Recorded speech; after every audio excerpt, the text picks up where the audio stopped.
Salve, salve galerinha linda! Chegamos agora para essa playlist tão importante dentro da química, que são as ligações químicas, a combinação dos átomos para formar as substâncias. E logo de cara eu já vou explicar uma regrinha para ti, como ela foi criada, fundamentada. Deixei a distribuição eletrônica dos gases nobres, ok? Por que a distribuição eletrônica dos gases nobres? Os cientistas perceberam que esse grupo característico de elementos tinha algumas coisas em comum. O que eles tinham em comum então? Olhando para a camada de valência deles, conseguiu tirar uma conclusão bem legal. Então vamos lá. Primeiro, o que é camada de valência? Vamos relembrar isso aqui antes de eu marcar para ti. Camada de valência é a camada mais distante do núcleo, o maior nível energético de uma distribuição eletrônica. Então aqui, ó, como que eu vou descobrir a camada de valência?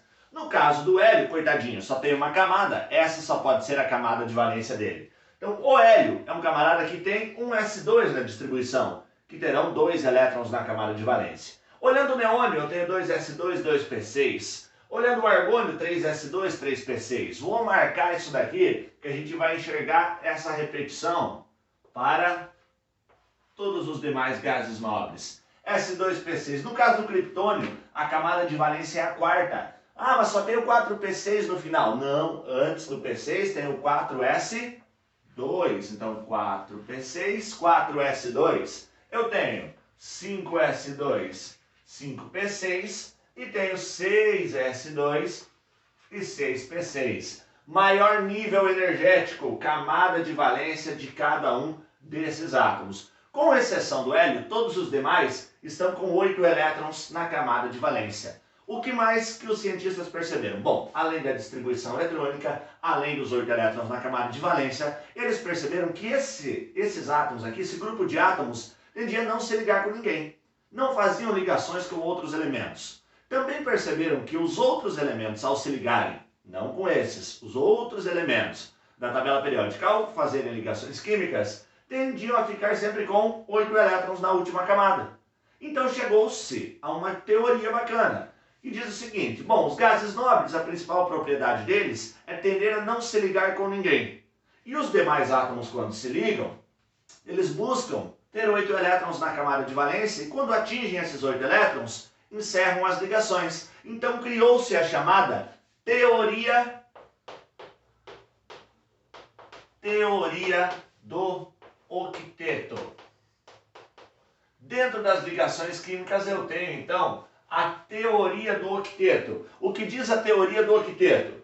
Que os átomos, ao se ligarem, buscam a configuração eletrônica de um gás nobre, ou seja, 8 elétrons na camada de valência. Vamos anotar isso daqui, então, a teoria do octeto. Octeto, não octeto, deve estar lá em cima. Teoria do octeto diz que os átomos,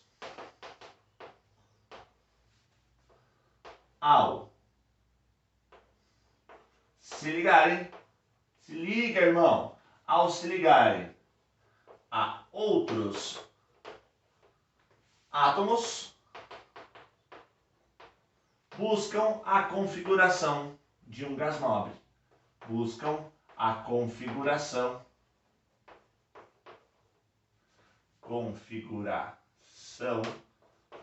de um gás nobre.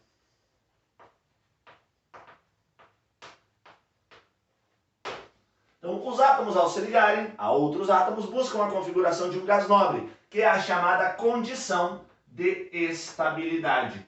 Então, essa é a minha condição de estabilidade.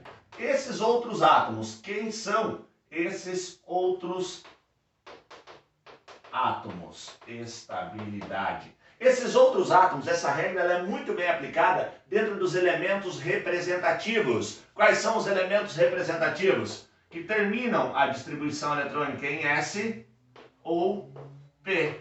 Não muito difícil de eu imaginar isso, pois a distribuição eletrônica dos gases nobres está terminando em SP. SP, SP, SP, SP. Então essa é a minha teoria do octeto, muito bem aplicada dentro dos elementos chamados de representativos, que terminam a distribuição eletrônica em S ou P. O hélio é uma exceção da regra do octeto. O hélio é um gás nobre também que tende a não se ligar com ninguém, porém ele tem 2 elétrons na camada de valência. E aqui eu já dou brecha para uma situação bem importante que nós veremos dentro de ligações covalentes, que eu tenho exceções à regra do octeto. A teoria do octeto ela se aplica muito bem aqui. Para tudo? Não, mas para boa parte das ligações químicas nós conseguimos explicar em cima dessa teoria aqui e é o que nós veremos nas nossas próximas aulas. Beleza, galerinha? Eu espero ter ajudado você sobre a teoria do octeto, como ela foi fundamentada, contando essa historinha, e nas próximas aulas a gente vai começar a fazer as ligações de fato. Falou, galerinha? Eu espero vocês, um abraço e até a próxima aula!